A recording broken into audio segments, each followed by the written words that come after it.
Bonjour, nous continuons aujourd'hui la rétrospective hebdomadaire Astérix. Je vous rappelle que je reviens chaque jeudi sur la chaîne sur un nouvel épisode d'Astérix en prise de vue réelle d'ici la sortie dans nos chères salles de cinéma en février 2023 du film réalisé par Guillaume Canet, à savoir Astérix Obélix, l'Empire du Milieu. Nous allons donc aujourd'hui remonter le temps de 21 ans et même plus si vous voulez, puisque l'aventure va se dérouler en moins 50 avant Jésus-Christ comme souvent, et nous allons donc parler d'Astérix et Obélix, Mission Cléopâtre, réalisé et scénarisé par Alain Chabat. Alain Chabat, nous allons revenir aussi là-dessus dans cette critique sur le film qui s'est inspiré évidemment du matériau d'origine, à savoir la bande dessinée Astérix, le tome 6, Astérix et Cléopâtre. Je vais déjà vous recontextualiser l'histoire pendant que je pose délicatement ma Bible. Ah, ma Bible, Astérix et Cléopâtre, c'est terrible, mais restons sérieux et concentrés. Vous le savez, Astérix et Obélix vivent en Gaule, en Armorique, et disposent, dans leur village, d'une potion magique qui les rend indestructibles grâce à la potion magique concoctée par le druide Panoramix. Mais que se passe-t-il en Égypte alors que César a insulté et offensé sévèrement Cléopâtre puisqu'il a qualifié le peuple égyptien de décadent? Cléopâtre veut lui faire comprendre qu'en réalité la civilisation égyptienne est le plus grand de tous les peuples, et pour cela ils se lancent tous les deux dans un défi. Cléopâtre a 3 mois pour construire un palais à César, ce qui serait donc signe que César s'est trompé et qu'il devra le dire publiquement et l'avouer. Et oui, parce que César est particulièrement arrogant, interprété par Alain Chabat évidemment. Cléopâtre fait donc appel au cher Numérobis, l'architecte égyptien pas forcément très talentueux, qui a donc 3 mois jour pour jour, au grain de sable près, pour construire ce palais, sinon il sera jeté dans les bidons de nos chers crocodiles, chose évidemment dont pourrait fortement se passer Numérobis, interprété par Jamel Debbouze. Ensuite, Jamel, décidément, se rend compte que les délais ne pourront pas être remplis, ça va être compliqué d'y arriver, en 3 mois c'est quand même un petit peu short, donc il va en Gaule chercher l'aide de Panoramix, qu'il connaît plus ou moins, et évidemment nous retrouvons Panoramix, interprété par Claude Rich, toujours aussi extraordinaire et agréable à suivre. Claude Rich, Panoramix, qui débarque en Égypte pour aider Numérobis, avec notre duo habituel, Astérix et Obélix, je le rappelle, Christian Clavier et Gérard Depardieu. Déjà, un premier point qui me paraît très important de souligner, c'est que, contrairement au premier film dont je vous ai parlé la dernière fois, et j'avais vraiment peine à retrouver les personnages que j'aime, à savoir Astérix et Obélix, là, clairement, Alain Chabat a bien mieux compris les personnages d'Astérix, d'Obélix, même de Panoramix, et il a vraiment mieux compris la bande dessinée que Claude Zidi. Claude Zidi, son travail était malheureusement, je le trouve, assez raté sur ce film Astérix et Obélix contre César. Il n'arrivait pas à comprendre, pour moi, le matériau d'origine.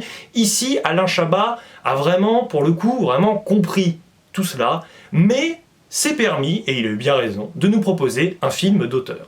C'est clairement sa patte, c'est son film à lui, il est signé Alain Chabat, c'est évident. Notamment pour beaucoup de gags visuels qui sont vraiment très référencés, type les nuls, ça se sent, c'est clairement l'ambiance. Le problème, et je commence par un petit malus également, c'est que mon reproche avec ce film, au fur et à mesure que je le vois, c'est qu'il est tellement référencé dans le contexte dans lequel il a été conçu, créé, pensé en 2002, c'est que beaucoup de références nous échappent aujourd'hui. Je suis né en 2001, il y a plein de références qui m'ont toujours échappé, mais je me sens vraiment de plus en plus exclu. Ça c'est dommage, par beaucoup de traits d'humour dans ce film, ça c'est embêtant. Et je pense que c'est vraiment un film qui plaît aux personnes qui saisissent, qui ont connu le contexte en 2002 qui était grand de personnes et qui se rappellent donc de ce qui s'est passé un petit peu, notamment concernant à un moment donné plein de références au contexte social de l'époque. Alors me direz-vous, l'effet gilet jaune, la contestation du peuple face aux dirigeants, c'est un petit peu intemporel. Oui, mais quand même, il y a beaucoup de dialogues où tu sens qu'on essaie de te faire une référence mais que tu ne la cernes pas. De ce fait, forcément, c'est un film qui plaît beaucoup aux trentenaires, quarantenaires et plus. Mais aujourd'hui, vous montrez ce film à des jeunes, je pense que ça va leur plaire, mais en partie. Et moi, c'est un peu mon cas. Je trouve que dès que je comprends l'humour là-dedans, ça me fait beaucoup rigoler et je suis vraiment dedans, mais je me sens vraiment des fois pas assez concerné par le métrage. Ça, c'est pour moi un problème parce que je pense que dans le référencement, il y a quelque chose de très important. Si je prends un film comme Super-héros malgré lui, sorti dernièrement, de la bande à Fifi, c'est clairement une parodie de film de super-héros, certes, mais si vous n'avez vu dans votre vie absolument aucun film de super-héros, eh bien, c'est bizarre, mais il y a des personnes qui arrivent à trouver ce film pour autant absolument prodigieux, très très drôle, et ils trouvent que c'est un chef-d'œuvre. Tout simplement parce que le référencement, le fait d'avoir la référence est un petit bonus. Ça te permet peut-être d'apprécier encore plus le moment que tu vis.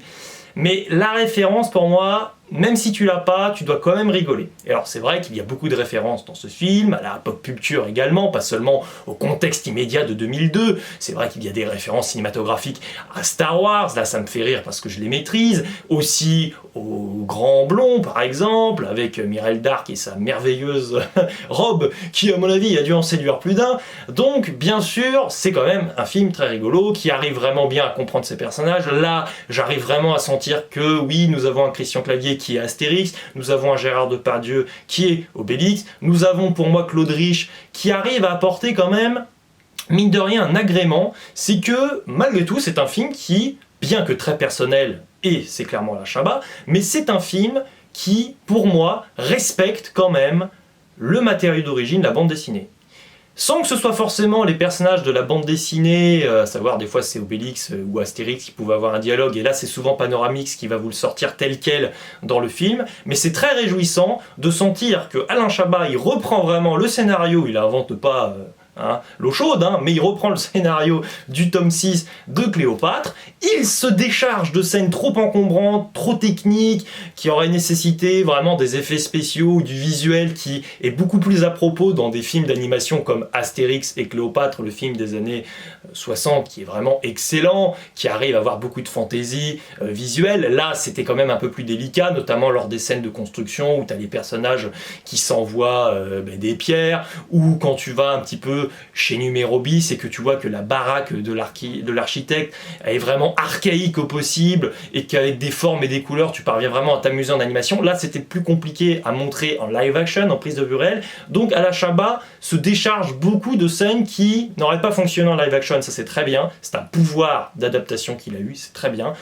Et il arrive aussi souvent à enrichir de quelques éléments comiques l'histoire. L'histoire, évidemment, vous le savez, c'est 44-46 pages, en gros. Là, il a la possibilité de proposer un film d'1h40, donc il peut plus développer. Bien sûr, les gags, c'est clair. Par exemple, quand nous voyons Numéro Bis au palais de Cléopâtre, nous avons les crocodiles, qui va s'avérer être un enjeu terrible pour notre cher Numéro Bis, mais nous rajoutons une scène où nous voyons un agneau, qui est amené, le dîner des crocodiles, et la célèbre et cultissime phrase parmi tant d'autres, le film regorge de quelques répliques cultes, à savoir « Mais il est où le magneau, il est où le magneau ?» comme nous le fait signaler Jamel Debbouze. C'est un film qui, pour moi, a beaucoup de gags visuels, mais en même temps, Alain Chabat avait vraiment de quoi s'amuser, parce que Astérix et Cléopâtre est l'un des livres, l'une des bandes dessinées de la série qui est probablement la plus cinématographique, parce qu'il y a déjà beaucoup de gags visuels dans les bulles avec les paroles, les propos tenus par les personnages,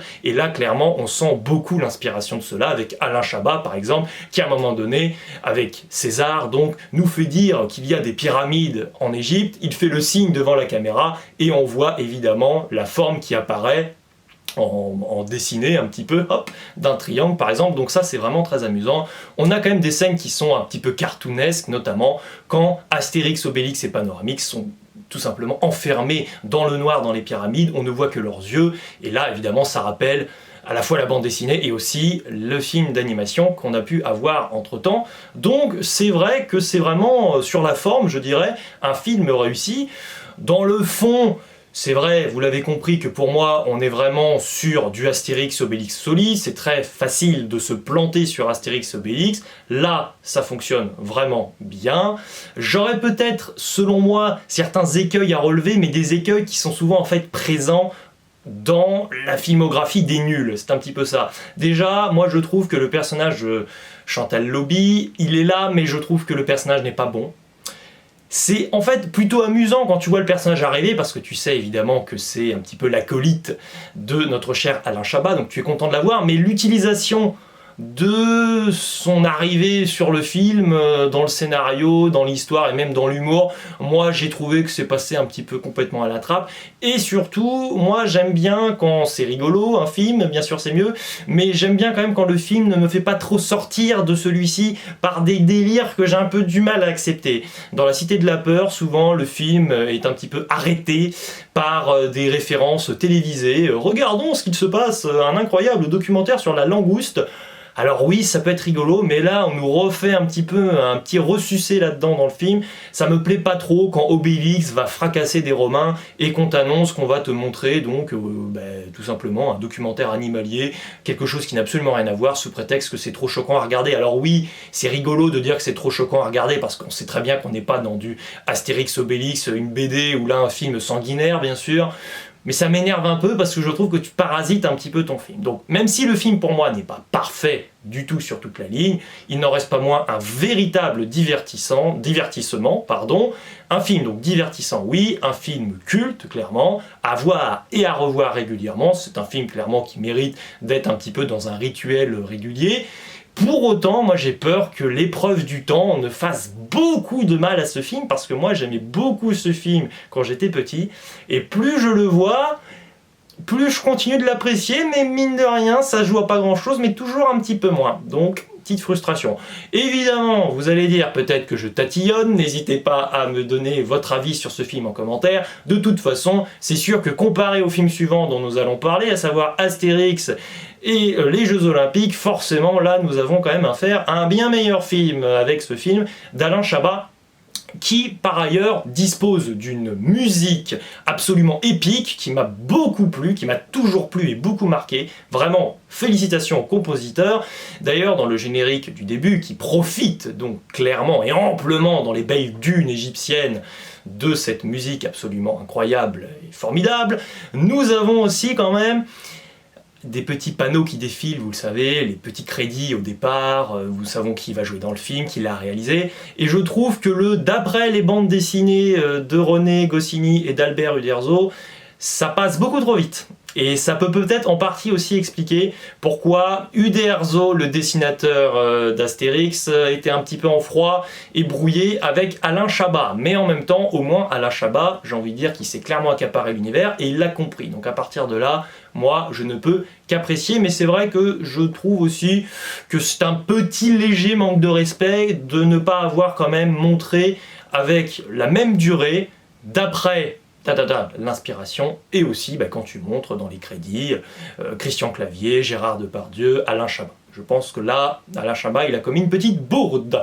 Mais bon, ce n'est pas grave, il ne me reste plus qu'à vous dire ciao et à la prochaine, et partout à tis que le ciel ne vous tombe pas sur la tête.